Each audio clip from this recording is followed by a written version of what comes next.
娘，包大人来了！包大人真来了！包大人，包大人果然是清官。老夫人，本府业已亲自前来，你有什么冤屈，可以说了。不，老身怎知，当真是包大人。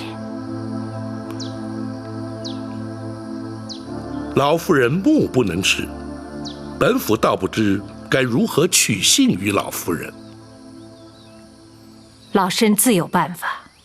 张毅，哎，娘，告诉娘，包大人长成什么模样？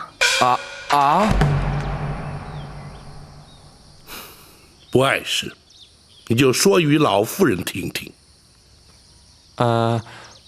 包大人身材高大魁梧，脸说下去。脸黑得像锅底一样。大人，王朝，是。不错，包大人，可否让老身摸摸后脑？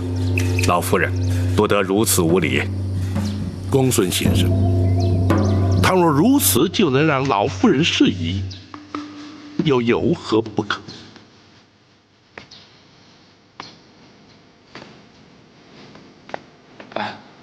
这儿。后脑果然有一凸起，正是包大人没错。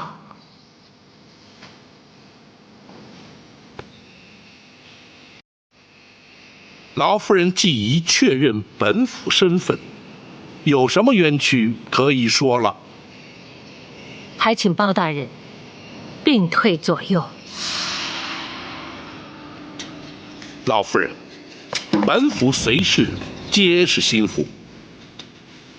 老身的冤屈非比寻常，就连张毅也不能留下。娘，也罢，你们都退下。是。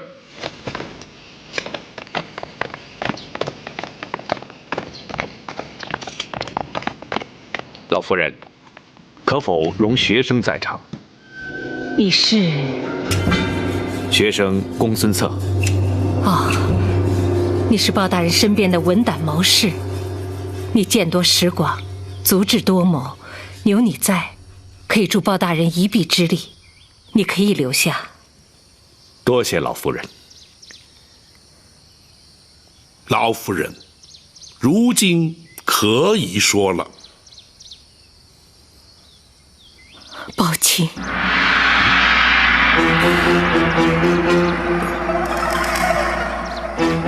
老夫人怎可用皇家口吻称呼本府？依法论罪，便是犯了欺君大罪。哀家原本就是皇宫中人，如此称呼有何不可？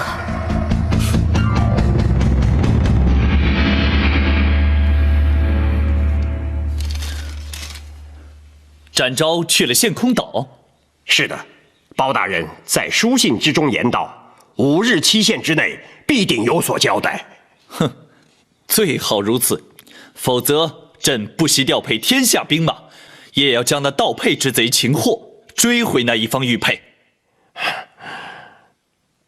臣愚昧，臣不解的是，那方玉佩果真如此重要吗？或许在一般人眼里，那只是一块昂贵的玉佩而已。可是对朕而言，那却是朕童年的回忆与八王爷的谆谆教诲，意义非比寻常。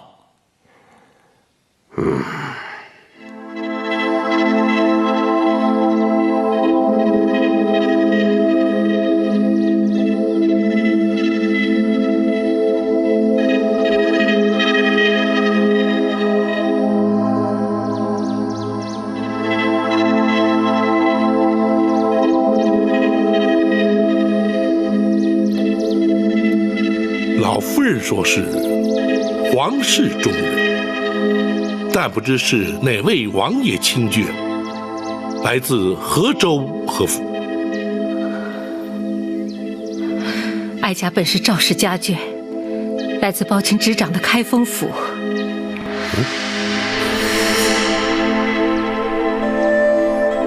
夫人，皇室宗亲大多居住于京城之中，不知道当年老夫人的府邸坐落于京城何处？皇宫内院。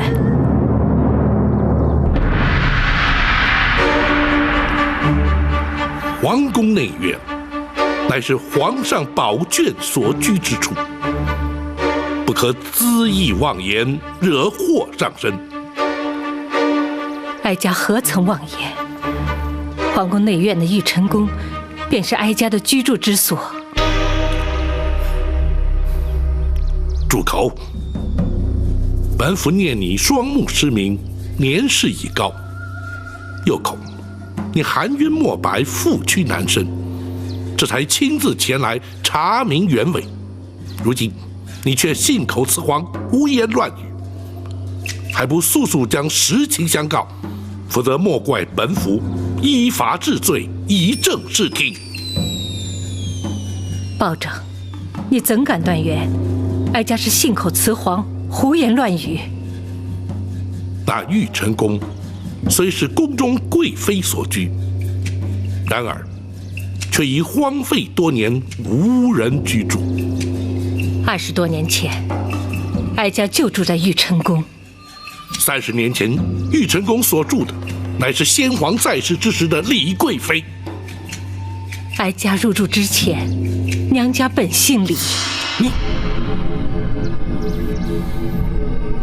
本府不知你是由何处听来宫中之事，然而那太妃李娘娘早在20年前便已仙逝归天，朝中文武百官无人不知，你又怎敢虚言假冒？宝卿指的可是20年前烧死在冷宫的李贵妃。你怎知李娘娘曾在冷宫？哀家知道的不仅仅如此。若不是当年人人都知道哀家已死，哀家又怎能逃得出宫来？如今哀家又怎么能在包卿面前揭发这段耸人听闻的宫闱秘史呢？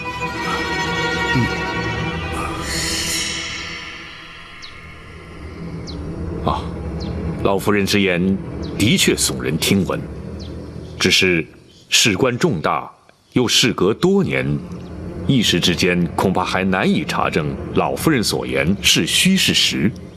不知老夫人要如何取信于包大人呐？公孙先生果然是心思缜密。若是哀家拿不出证据，不但取信不了包大人，哀家的20年冤屈，恐怕也永无昭雪之日了。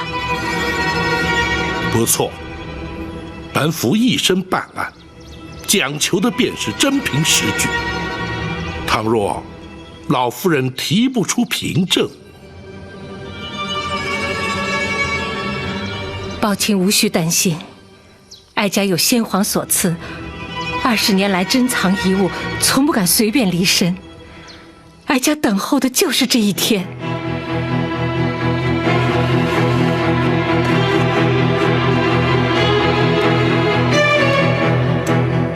这是先皇御赐今晚，也是能证明哀家身份的唯一信物。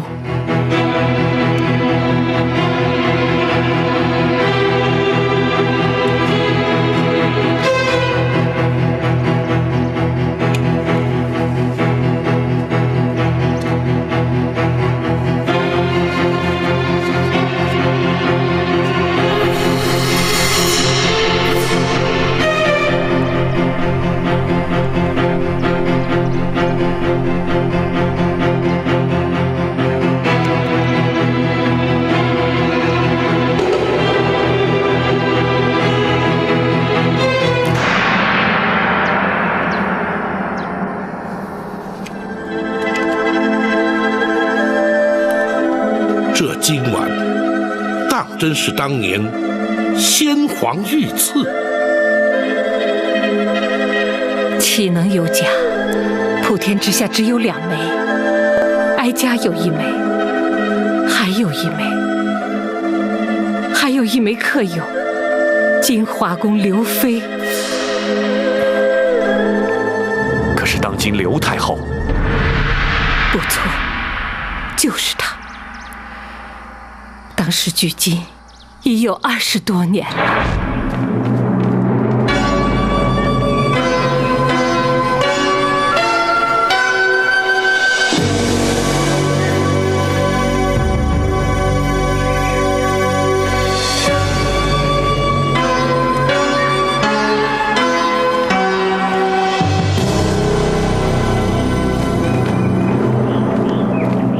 两位爱妃坐。两位爱妃，朕还一直担心呢，膝下无子，继位无人。如今可好了，两位爱妃同时有孕，看来朕可以不再操心了。皇上，洪福齐天，两位娘娘一定能让皇上得偿夙愿，产下太子，入主东宫。好，说得好，陈琳，奴婢在。朕要你准备的东西可曾备妥？回皇上，奴婢早已准备妥当。快去拿来。是。两位爱妃，一向情同姊妹，如今又同时有喜，这非但是朕的福分，更是赵家之幸，朝廷之福。为此，朕命陈琳派人打造金丸1对，内藏夜明珠1枚。这2颗金丸，两位爱妃一人1枚，随身佩戴。今天真是朕的好日子啊！好，来了。两位爱妃，玉晨宫李妃，金华宫刘妃。这2颗金丸之上，均刻有两位爱妃姓氏，你们要好生收藏啊！谢皇上恩赐。啊，免礼免礼免礼，别动了皇儿的胎气呀！坐坐坐坐，谢皇上。谢皇上。不用谢朕，要谢就谢你们身上所怀的龙子吧。陈琳，奴婢在。记住朕的口谕，两位爱妃倘若生男，朕就封为太子。奴婢遵旨。可是，怎么？倘若两位娘娘均产下龙子呢？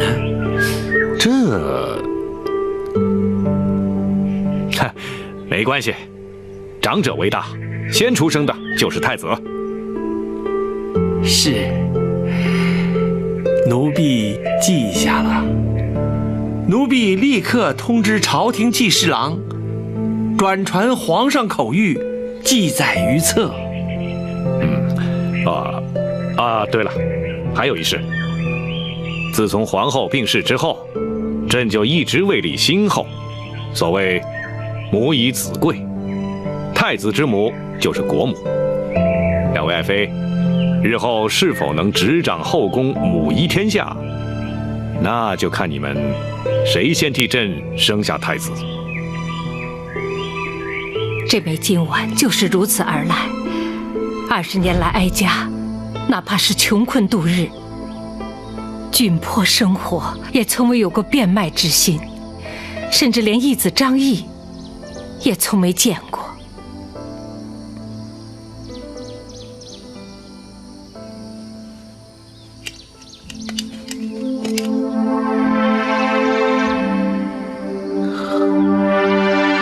大人，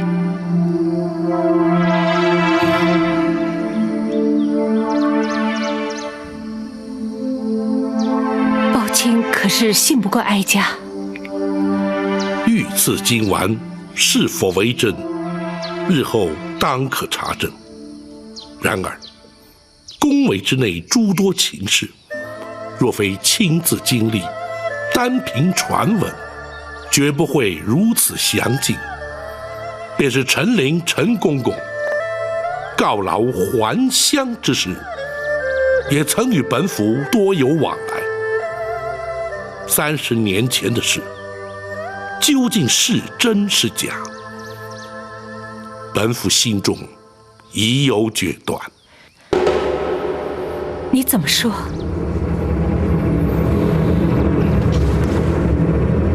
臣开封府府尹包拯，叩见娘娘千岁，千岁。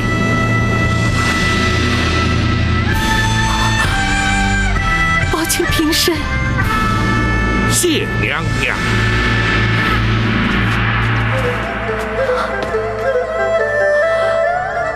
苍天呐，我总算是等到这一天了。苍天有眼。启禀大人，老夫人已在厢房安置妥当，属下找来当地朴实妇女伺候梳洗换装。可曾有人打听她的来历？回大人，属下已按大人指示对外宣称老夫人是大人失散多年的远亲，请大人放心。好。老夫人的真实身份，只有本府与公孙先生知晓。时机到了之时，自会告知尔等。在此之前，要绝对保障老夫人的安全。回大人，张龙、赵虎亲自带人守在厢房门口，不许任何人接近。那张毅如今何在？属下将他安置在庙内暂住，不准他踏出庙门半步。为防走漏消息，也只得暂时如此了。退下。是。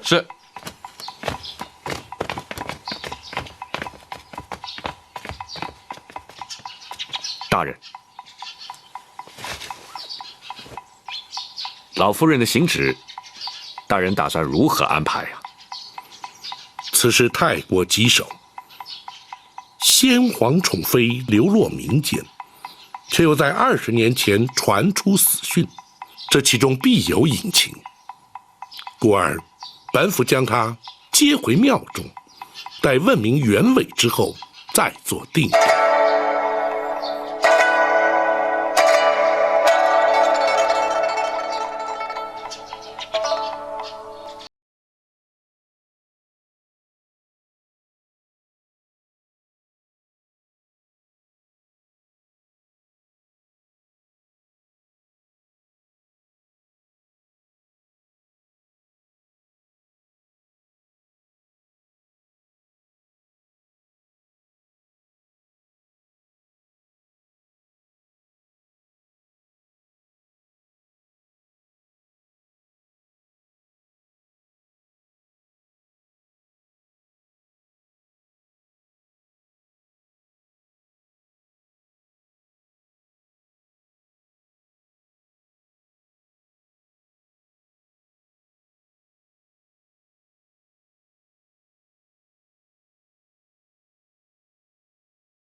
接这个案子呢？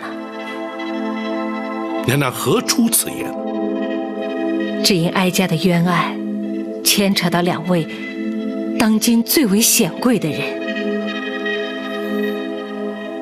是哪2位？一位是当今的刘太后。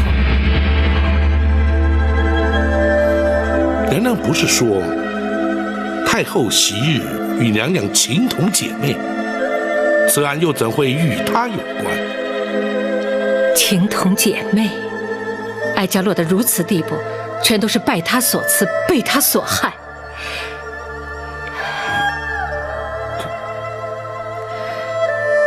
当年，哀家的预产期比他早，临盆之际，先皇来到玉成宫探视。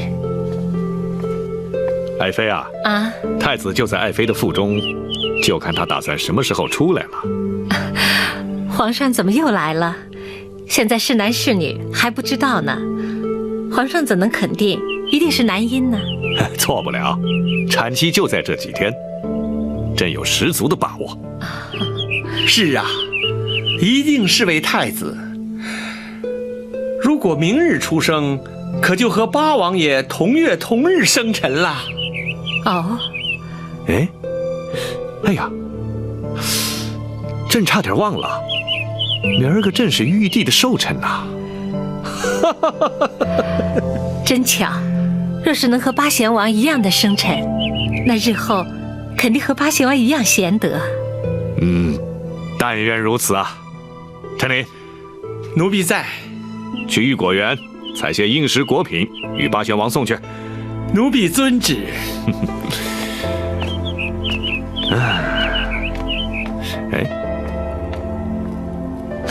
爱妃啊，你怎么了？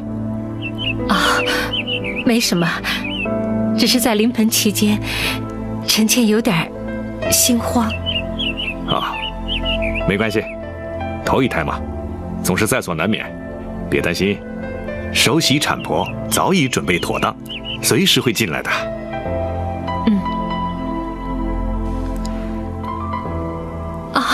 爱妃，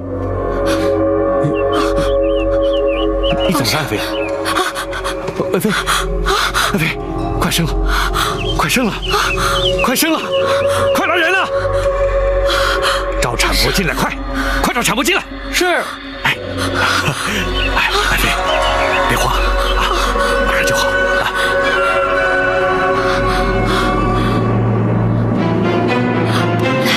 用力，再使点劲儿。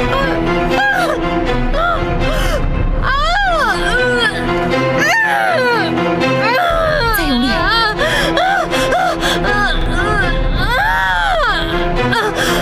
使劲儿。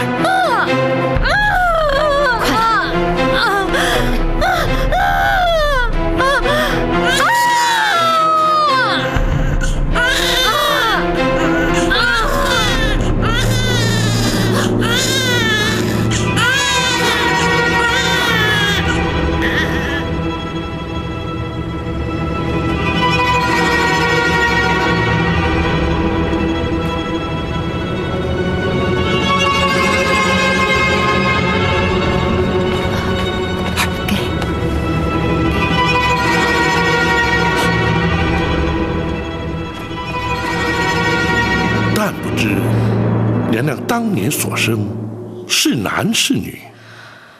不论是男是女，等哀家醒来以后，出生的婴儿就变成了不知名的怪物。此话怎讲？郭槐与产婆尤氏勾结，趁乱将婴儿以剥去皮的狸猫调换。先皇得知，一怒之下，将哀家打入冷宫。其实这一切全是刘妃在暗中指使。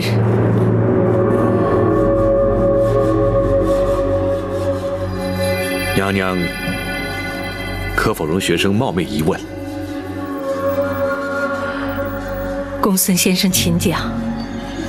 当时娘娘历尽昏厥，怎知使郭槐与尤氏勾结？又怎知全是刘太后暗中指使呢？公孙先生问得好。在哀家被打入冷宫7年以后，陈琳来到了冷宫，将刘妃的阴谋一一揭发。哀家那个时候才知道，自己产下的真是个男婴。陈总管虽是先皇驾前的首领太监，却又怎会知晓如此隐秘之事？当日陈琳去玉果园，在返回的途中，巧遇金华宫的宫女寇珠。陈公公，陈公公，寇珠，你这么鬼鬼祟祟的，是不是做了什么亏心事啊？请公公救命！救命？救谁的命啊？救你？不，救他。这是哪儿来的婴儿？是李娘娘方才生的太子。你怎么把太子给偷出来了？是郭槐郭总管勾结产婆，用死狸猫把太子换出来，要寇珠。求公公救太子一命，公公救命啊！郭槐把太子换出来干什么？他要寇珠把太子掐死，埋在金水桥下。啊！这种事他也敢做？就是抄家灭族也不足以赎罪呀！郭总管是受了刘娘娘的旨意。住口！你好大的胆子啊！你是金华宫的宫女，刘娘娘是你的主子，你竟敢造这种谣！不是寇珠造谣，刘娘娘亲口交代寇珠要听郭总管的调派，的确是娘娘的旨意啊。刘娘娘和李娘娘情同姐妹，怎么会？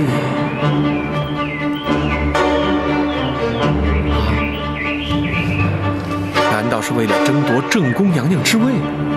李娘娘产下了太子，皇上就要封她为皇后？一定是这个缘故。公公，你快把太子带出宫去，如果被郭总管发现，恐怕我们都得赔上性命啊。不错，干下这种大逆不道的事，一定会杀人灭口。可是我能把太子带到哪儿去呢？哪儿都行，只要出了宫，先保住太子的命再说。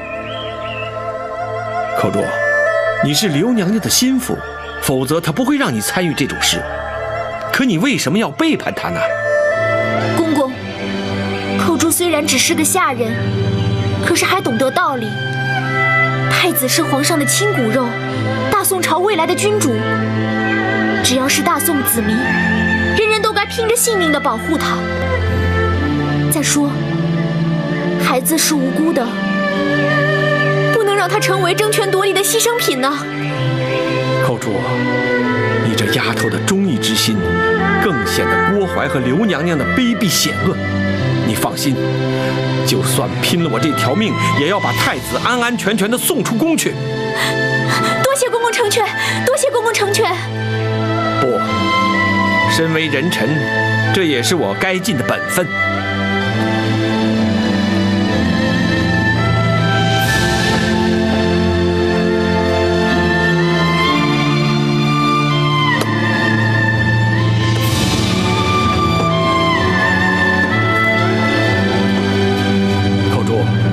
自己要多加小心呐！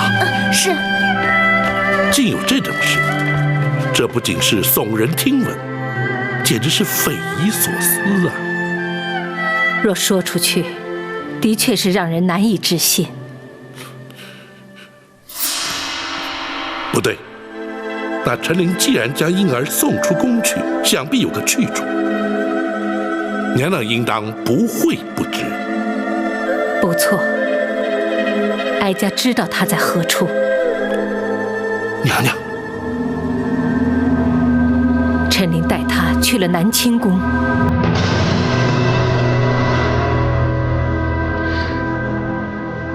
南清宫是八王爷的府邸，难道说八王爷也知道这件事的来龙去脉？不仅如此。八王爷还把他带到自己府邸，与其他皇子一起抚养。娘娘适才言道，此案涉及2位当朝显贵，这第2位，莫非就是当今皇上？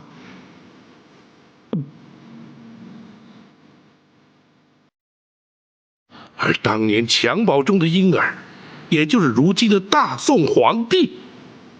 正是。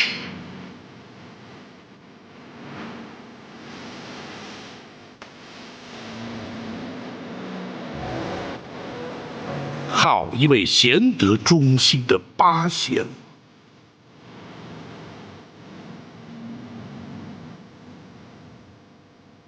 大人，难道当今皇上不是刘太后所生？因果报应。在哀家被打入冷宫以后，他虽然也生了一名男婴，并封为东宫太子，他自己也如愿以偿地坐上了正宫之位。不幸的是，太子6岁时得病身亡，终究还是落了一场空。先皇伤心之余，从此沉溺于道家之学，并由诸王皇子之中遴选太子。八王爷便是趁此时机，将先皇亲自送入宫中，保住了先皇血脉。然而，当时八王爷因何不向先皇禀告此事呢？后宫权力倾轧，自古皆然。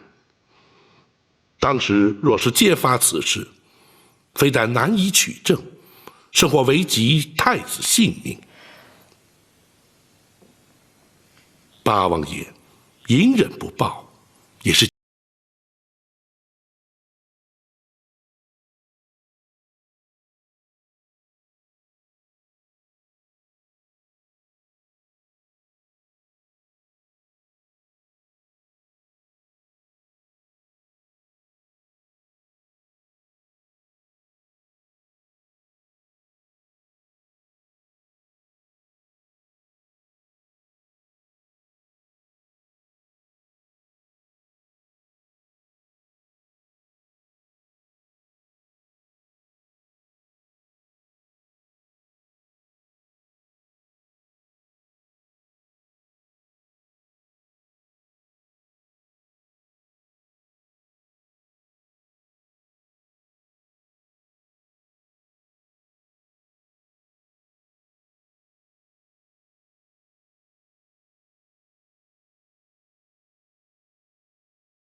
你说什么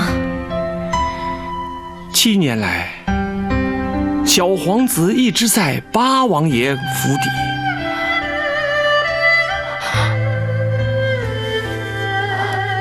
你说什么？你再说一遍。八王爷谎称是自己亲生，而且蒙圣上钦点为东宫太子啊！东宫太子？你是说，日前误闯冷宫的那位太子，是本宫的亲生骨肉？正是啊！八王爷唯恐小太子被奸人所害，因此隐瞒至今。娘娘赠给太子的玉佩，八王爷看到了，未免娘娘担心，才要奴婢前来禀告娘娘啊。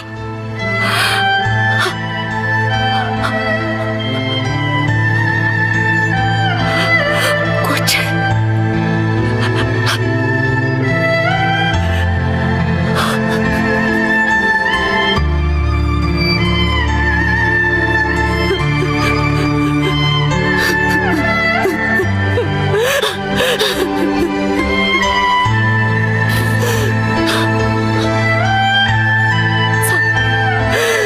苍天有眼，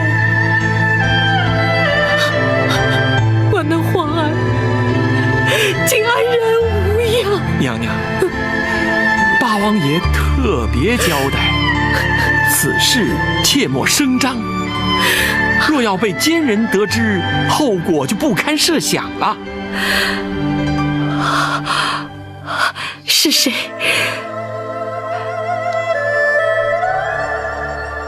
是谁如此心狠手辣，连八王爷都如此顾忌？皇上潜心修道，不理俗事，如今宫中大权在谁手中，想必娘娘清楚啊。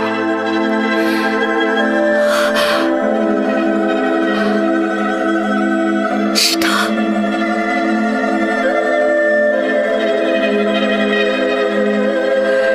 是他，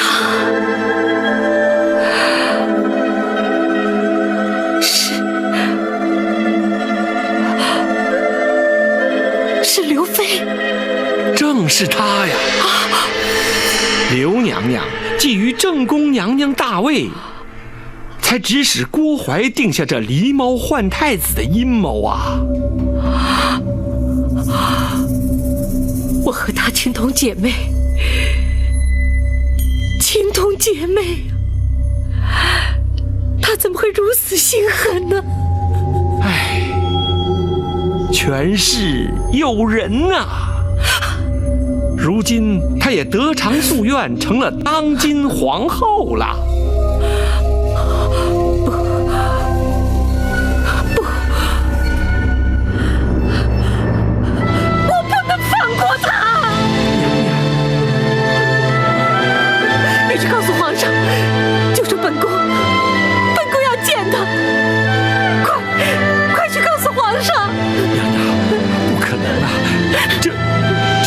可能的呀！皇上因为娘娘生下了怪物，一直耿耿于怀，而且狸猫换太子一事难提证据，倘若声张出去，反倒让刘娘娘有了警觉，反而对娘娘和小太子都不利呀。难道就由任他上下其手，为所欲为吗？要忍，八王爷一再嘱咐要娘娘忍耐，他会寻个适当的时机揭发此事。娘娘千万不要因一时冲动，反而招祸呀！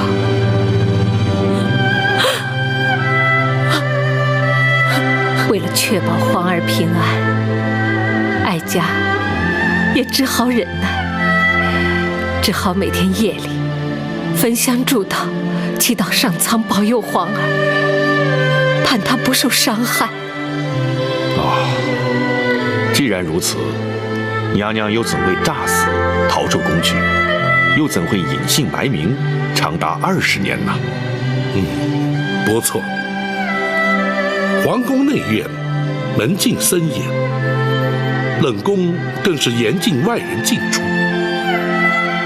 当年太子年纪幼小，或和侥幸闯入，娘娘却是断无逃出之理。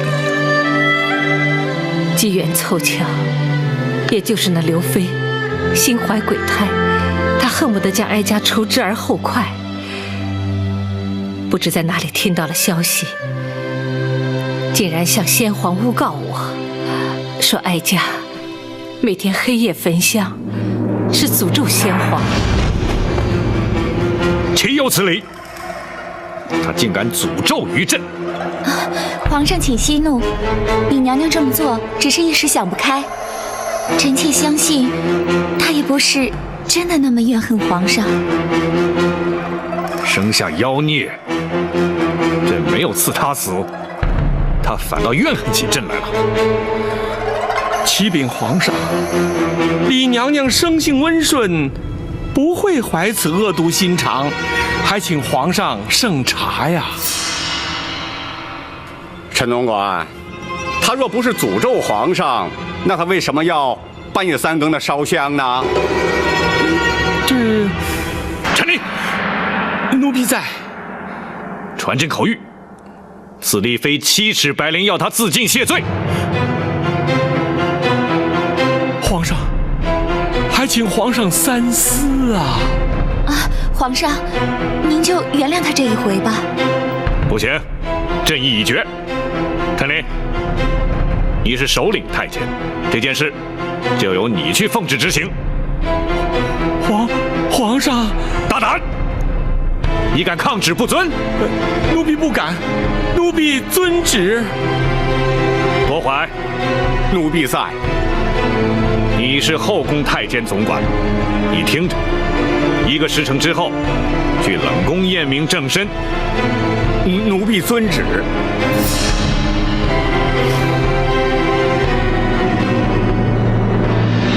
先皇既然下旨赐死，娘娘又怎会逃过此劫？提起此事，也实在令人心酸。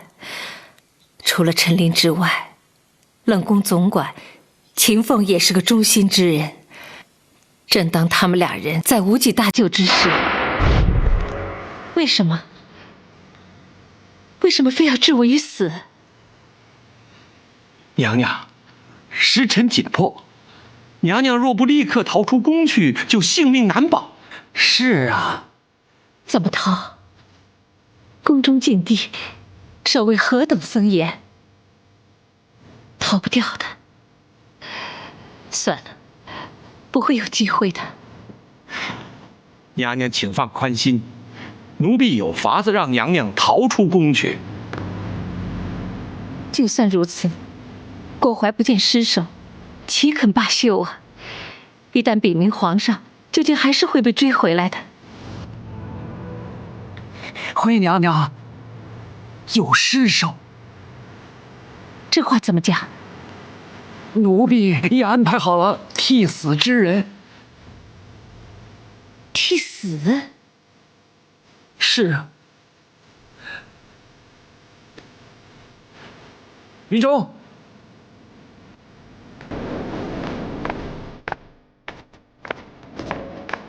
奴婢于中叩见娘娘。秦凤，他是回娘娘，于中是冷宫的小太监。奴婢自他9岁进宫，便一直带在身边，由他替死，就有了尸首。真是难为你们了。可是郭槐奉旨验明正身，又岂会认不出来？由他替死，不是白白赔上一条性命吗？这没有用的。不，郭槐认不出来。他怎么会认不出来呢？娘娘或许从未见过人一死之后的情形，奴婢在宫中多年，却见过不少案例，吊颈而亡，大多数面呈青紫，颜容扭曲。若不仔细辨认，是很难分辨原来容貌。可是郭槐他要是仔细辨认怎么办呢？那郭槐心怀鬼胎，问心有愧，谅他也不敢正眼去看。娘娘，奴婢相信，这一定能瞒过郭槐的。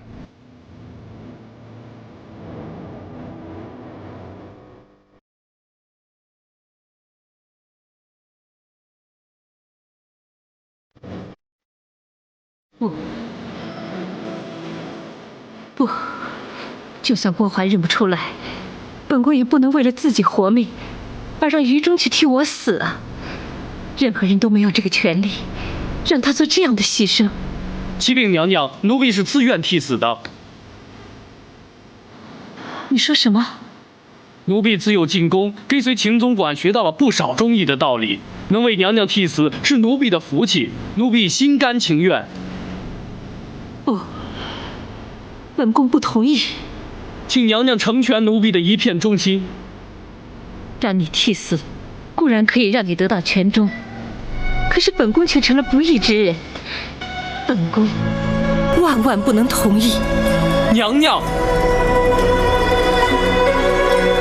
娘娘，请娘娘和于中互换衣服。奴婢在城外已安排好了人接应，再迟，郭淮一到就来不及了。不，请娘娘为太子殿下着想啊！倘若娘娘奉旨归天，太子殿下恐怕永远不会知道娘娘是他的亲生之母啊！娘娘，你怎么又能忍心让太子殿下认贼作母，终其一生呢？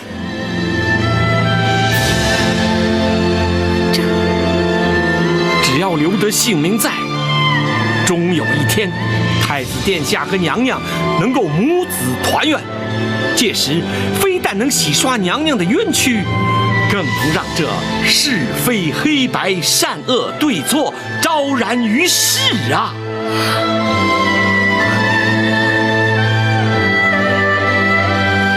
请娘娘成全。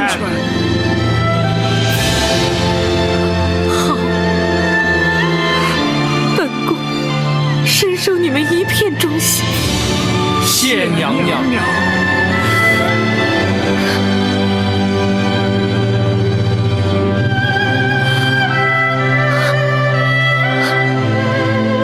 好一个忠肝义胆的小于中。无论是于中，还是秦凤、陈琳，他们都是哀家生命中的贵人。若无他们帮助，哀家恐怕早已命丧九泉。娘娘，既然那秦凤替娘娘安排了接应之人，又怎会让娘娘流落至此，饱受穷困苦难呢？也是造化弄人，秦凤的确派人接应了哀家，而那个人在接应哀家前往避难之所的途中，不幸染病身亡。哀家举目无亲，四处游荡，盘缠用尽，只好乞讨为生。那个张毅原本是个小乞儿，哀家将他收为义子，相依为命。如今他已长大成人，以卖菜为生，奉养哀家。日子过得虽然清苦，倒也能够勉强度日。宝琴，臣在。如今你已经明了了此事的来龙去脉，哀家的冤案，你可还敢接？回娘娘，如今已无关乎敢或不敢。包拯身为人臣，却徒令太妃娘娘蒙冤受屈，一事不忠。如今，包拯定当竭尽心力，为太妃娘娘平反。有你这句话，我就安心了。禀娘娘，事关重大，不可不慎。为求掩人耳目，请娘娘全充包拯失散多年的远房表亲，也要名正言顺同返京城，恳请娘娘恩准。一切就依你。谢娘娘。娘娘，学生敢问，娘娘的双目是如何失明的？哀家也不清楚，不知什么时候就看不见了。可否让学生替娘娘看看？哦，公孙先生还能治病？公孙先生精通岐黄之术，或可查出些端倪。既然如此，就有劳公孙先生看看吧。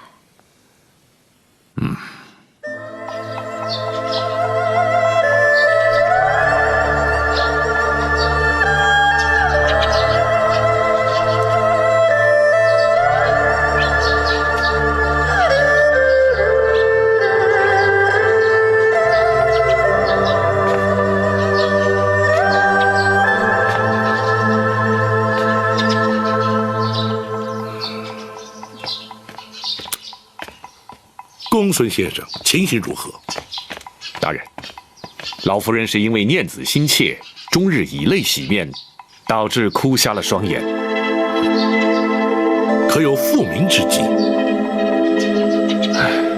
拖延时日过久，恐怕难下定论。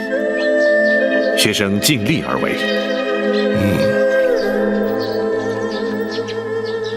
大人如今作何打算？此案牵涉太广，一时尚难有对策。然而无论如何，都必须尽快回京，以免夜长梦多。王朝马汉在，准备一顶软轿为老夫人代步，一旦准备妥当，立刻启程回京。是。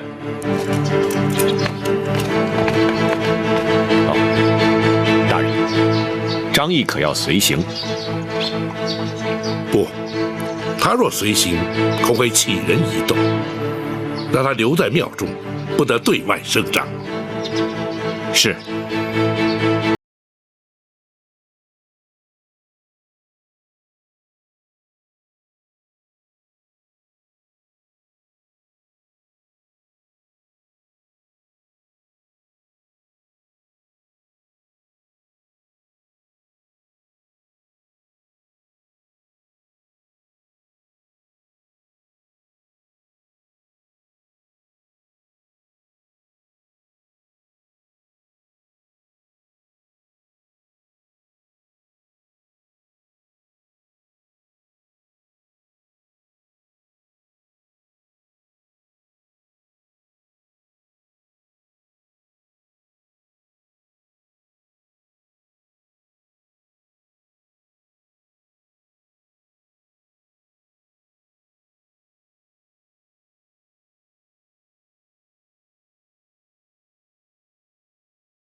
是。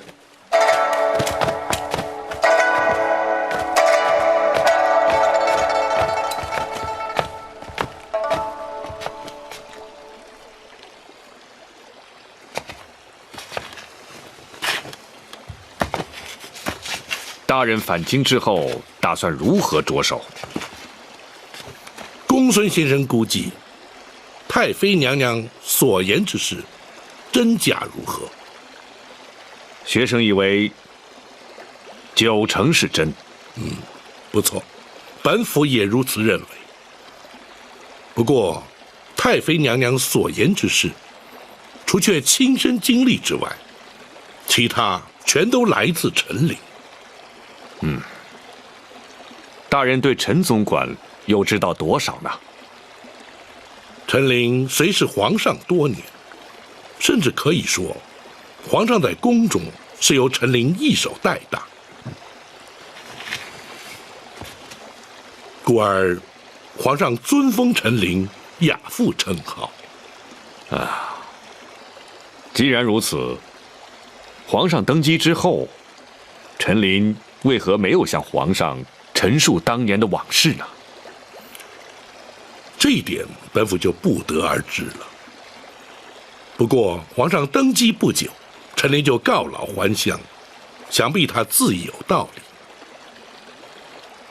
大人，学生以为，若想查明当年往事，恐怕还得从陈琳身上着手才是。不错，太后与郭槐乃是太妃娘娘口中的奸人私党，想必不会自成罪行。回京之后，本府立刻查明那陈琳的退隐之处，也好寻他问明真相。除此之外，还有一个人是关键。八王爷。大人与八王爷私交甚笃，大人何不直接请教于八王爷呢？不行，此案牵连太广，轻则朝野震惊，重则动摇国本。本府必须先以言语试探，再伺机查询。大人顾虑甚是。这些事也的确是多事之秋。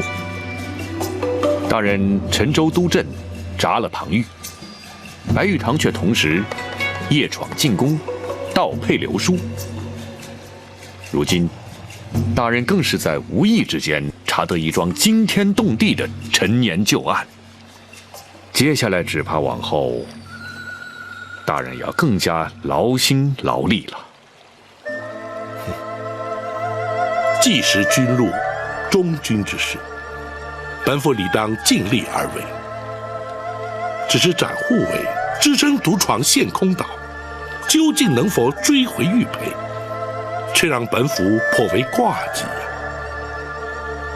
学生相信，展护卫绝不会有负大人所托。但愿如此。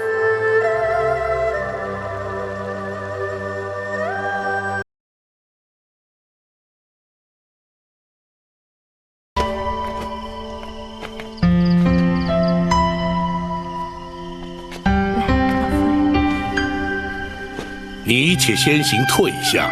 是。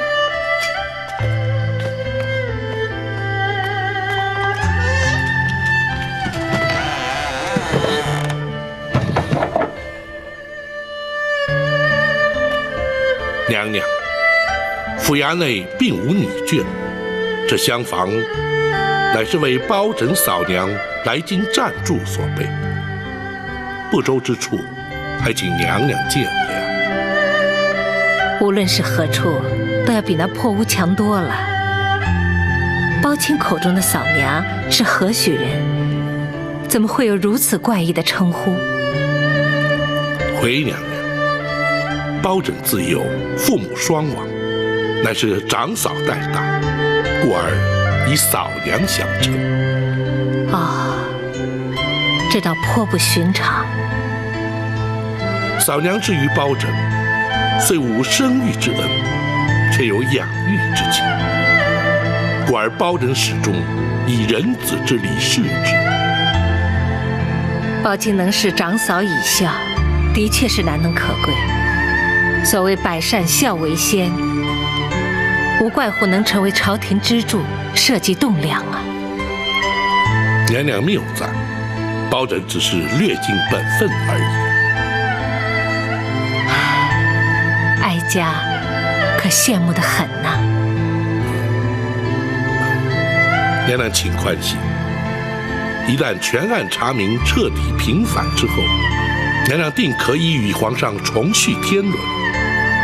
然而在此之前，还请娘娘多加忍耐。哀家自知此案难办，所谓事不关心，关心则乱。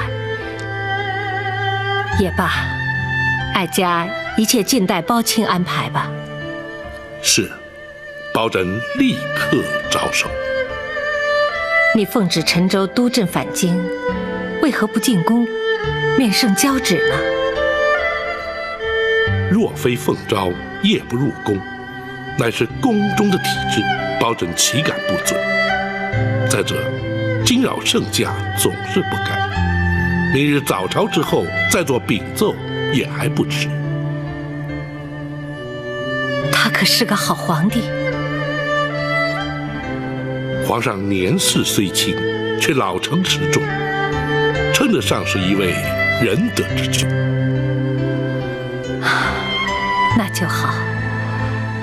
哀家20年前总算是和他见过一面，那时候他才7岁，不知现在长成什么模样了。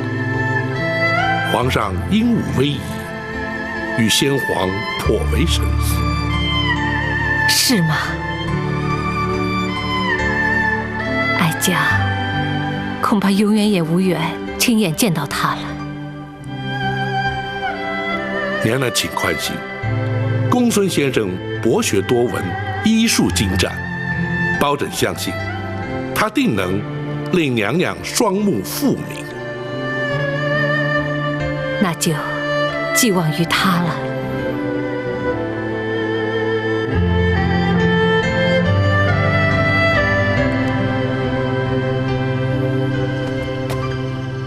大人，学生翻遍医书，搜尽枯肠，总算是不辱使命。哦，公孙先生可是已有医治之法？大人，老夫人抑郁终日，以泪洗面，双目血路受阻，挚爱难通。久而久之，经脉受损，导致失明。然而状似真盲，实则却是假盲。哦，何谓假盲？老夫人的失明只是暂时，而非永久。学生若是以金针过穴之术打通血脉，再佐以活血明经之药，滋补调养，学生确信当能痊愈。如此甚好，就劳公孙先生明日一早就开始为娘娘诊治。是，学生遵命。大人，王丞相来访。相爷怎会在此时前来？快请至花厅说话。是。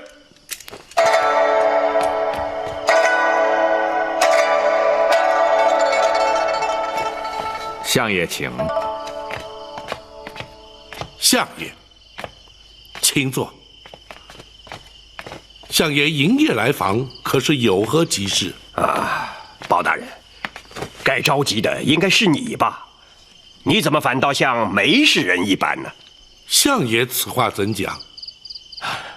皇上下旨要你去陈州督阵，你怎么竟然把安乐侯庞玉给铡了呢？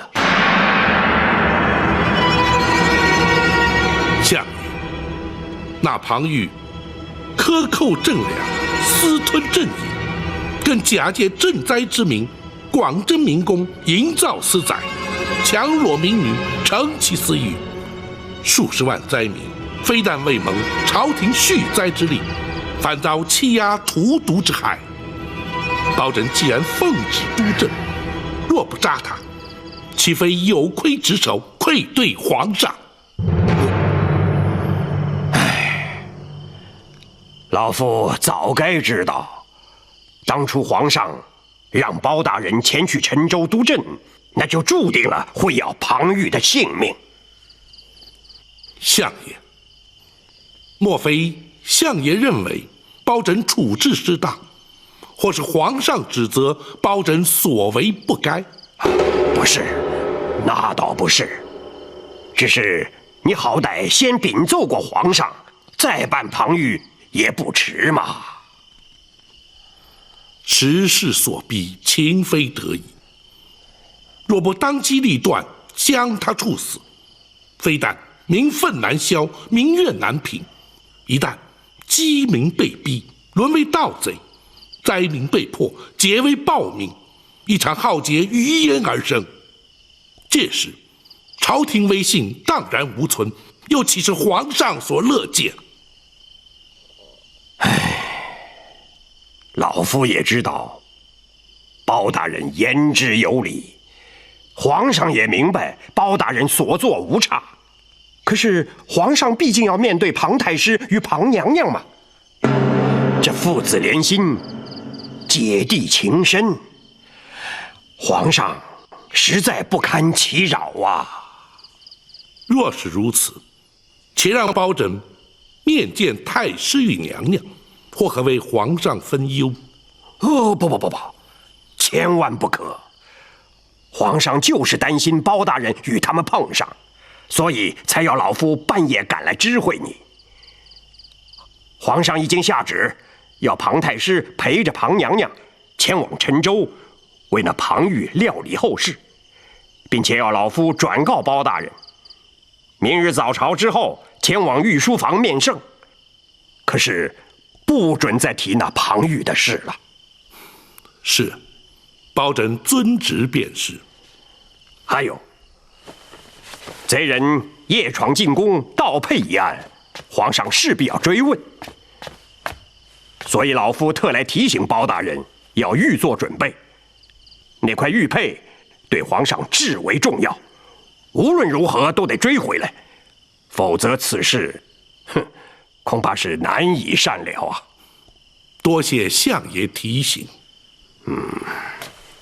还有一件事，相爷，看来包拯替相爷的确惹了不少麻烦呐。老夫要提的不是公事。哦，相爷请讲。听说包大人从陈州带回来一位亲眷。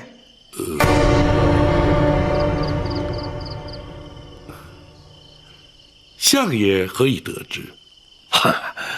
包大人一向公而忘私，夫人家小均在泸州老家，从未进京。这回从陈州带回一位亲眷，反倒轰动了京城啊！相爷取笑了，那是包拯一位失散多年的远房亲眷。哦，失散多年，得以重聚，倒也难得呀。相爷，这位老夫人不幸双目失明，大人将她带回京城，是要学生为老夫人治疗。哦，那能治得好吗？学生尽力一试。好，既是包大人的亲眷，不妨前来相府走动走动。老夫那位夫人呐，可是出了名的好客呀。是，多谢相爷抬爱，包拯日后定当安排。好，皇上交代的话，老夫都带到了。老夫想说的话也已经说完了。包大人连日奔波，想必累了，老夫不多打扰，就此告辞。包拯恭送相爷。不，你知道，老夫最怕麻烦人了。是，包拯遵命，相爷好走啊。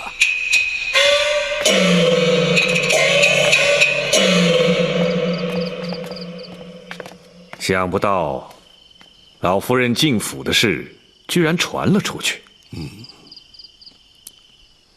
不碍事，公孙先生应对得体，应该不会弃人以斗啊。展护卫尚未回来，明日大人面圣之时，打算如何向皇上禀奏啊？实话实说。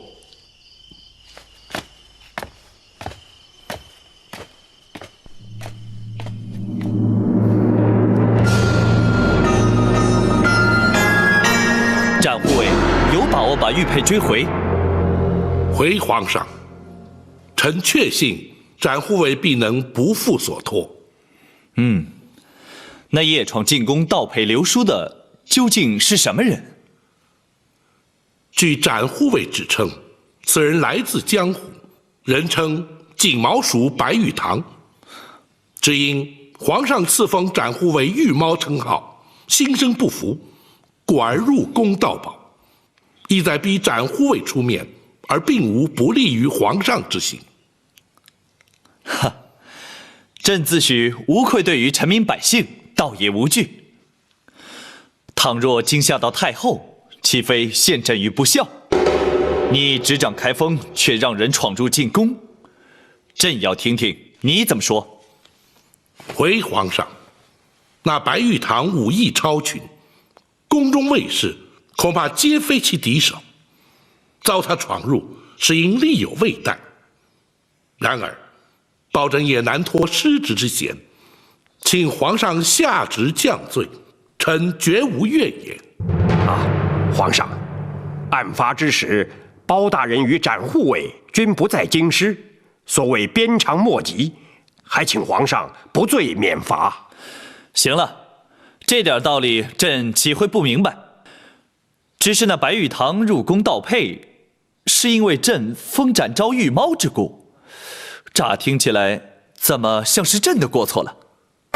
臣惶恐，臣绝无此意，请皇上慎查。朕不是怪罪于你，只是不满那白玉堂。好了，一旦将他擒获，立刻把他带进宫来。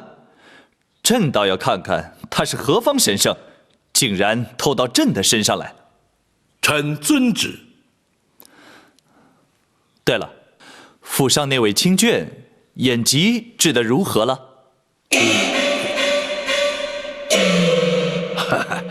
包大人休怪老夫，你携眷返京极不寻常，就连皇上都有所耳闻。皇上问起，老夫怎能不说？相爷，哎，的确不能怪王丞相，是朕主动提问的。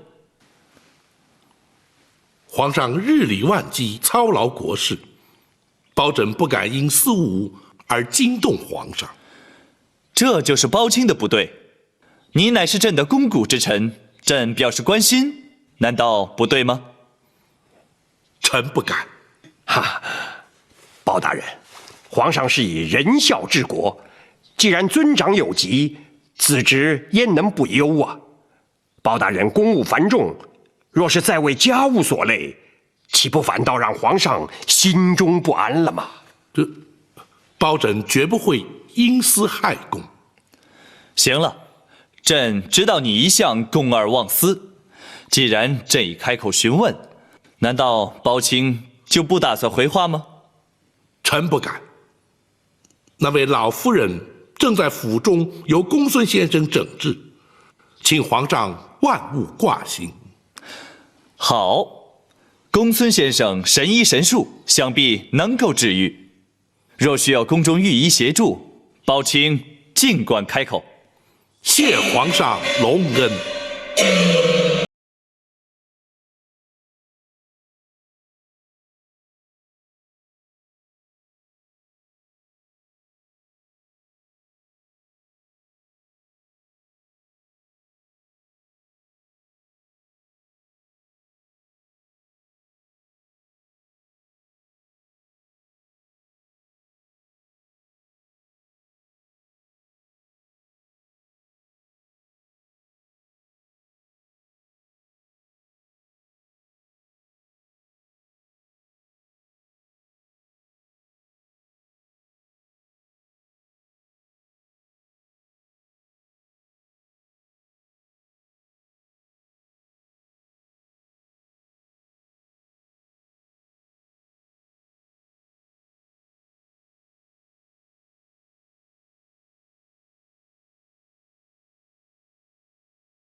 所言是真，亦或是只为了安抚老夫人？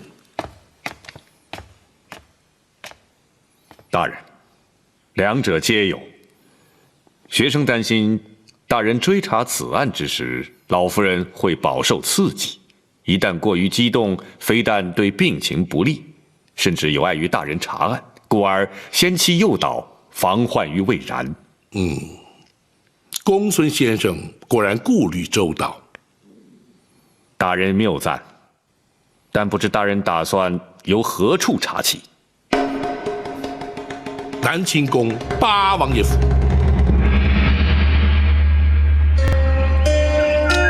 包大人若再不回来，本王可就手痒难耐了。果儿陈州事了，包拯就立刻赶回京来。哦，哼，没想到包大人也会口出狂语啊！不该，不该呀！王爷怎知包拯所言不实？哎，贼人夜闯进宫，盗佩流书，惊扰圣驾。包大人难道不是为了此事赶回来的吗？的确难逃王爷法眼，正是为此。哼，追查的如何了？展护卫已前往追击，日内当可将玉佩追回。那就好。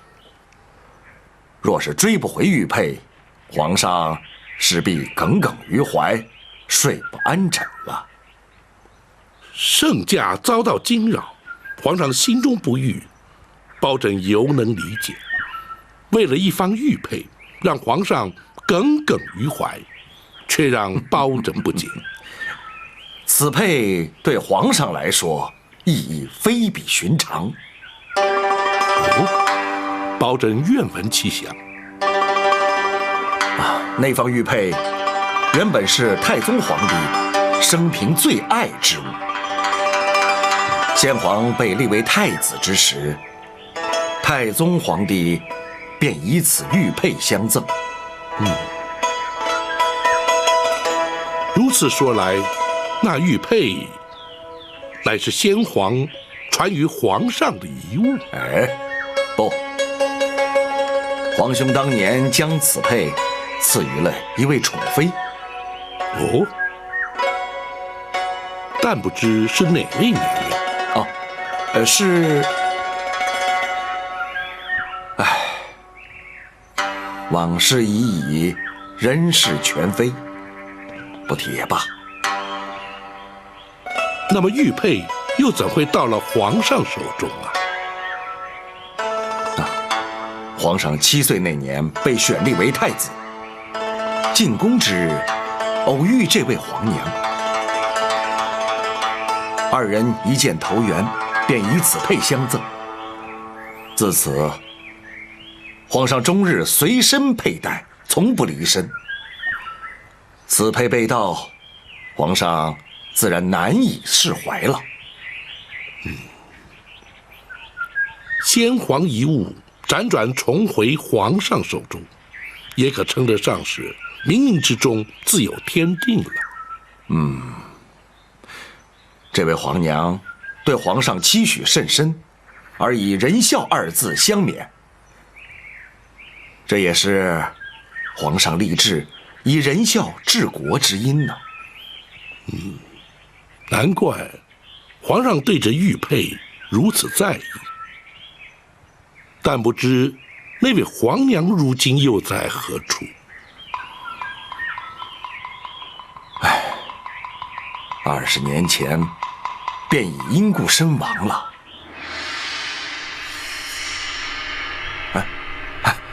下棋，下棋，不说这些陈年往事了。是。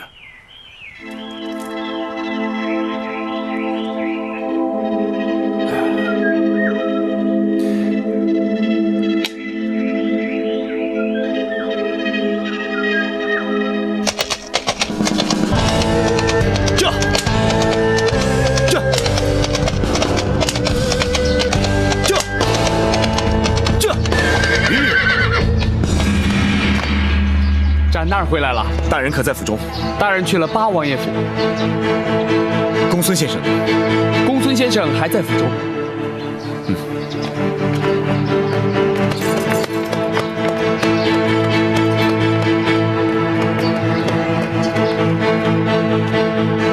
展护卫辛苦了，可曾追回玉佩？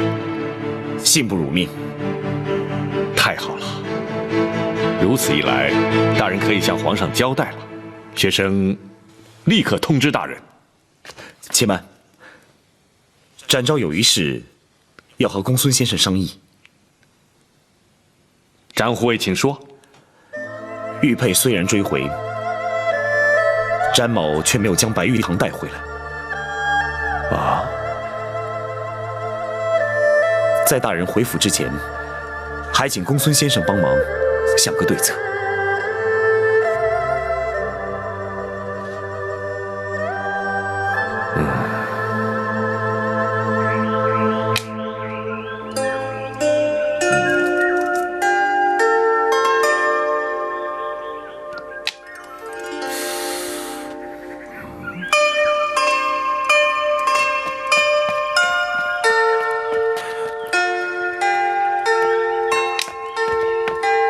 禀王爷，包大人侍卫求见。啊，让他进来。是。惊扰王爷与大人下棋，请王爷恕罪。有什么事你就说吧。马汉，何事如此匆忙？回大人，展护卫回府了。王爷，展护卫回来了，想必是有结果了。包大人就回府看看吧。只是此局未了。哎，包大人总是先公后私的，这下棋是私事，包大人就请便吧。打搅了王爷的棋性了。嗨，棋日后可以再下，公事可不能不先办。包大人就别在意了。多谢王爷体恤，请。